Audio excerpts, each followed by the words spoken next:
বন্ধুরা দেখুন সব কটা আমার পোলাও ভাজা হয়ে গিয়েছে।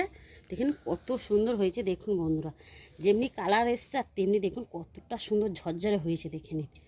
এবারে কটা রেখে দেব, দিয়ে দেখুন বন্ধুরা ওই পোলাও দেওয়ার জন্য দেখুন এখানে আমি কিছু কিশমিশ নিয়েছি আর কাজু নিয়ে নিয়েছি। কাজু বাদামটা কিন্তু আমার ভাজা, তাই আমি কাজু বাদামটা ভাজবো না, শুধু খোলা রয়েছে।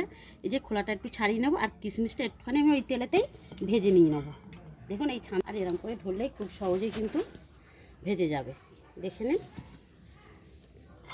দেখুন বন্ধুরা কিশমিশগুলো ভেজে নিয়েছিলাম আর কাজুটা একটু খোলা ছাড়িয়ে দিয়ে দিয়েছিলাম। দেখুন একদম বেশি লাল করে ভাজলে কিন্তু তিতো হয়ে যাবে। এবার আমি রেখে দিয়ে চিনির শিরাটা তৈরি করে নেব।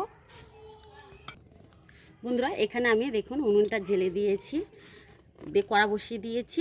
আর এক বাটি, যে বাটির মাপে আমি নিয়েছিলাম চালের গুঁড়ো, সেই বাটির মাপেই আমি এক বাটি নিয়েছি চিনি। ওই বাটির মাপ করে কিন্তু আমি 2 বাটি জল দেব।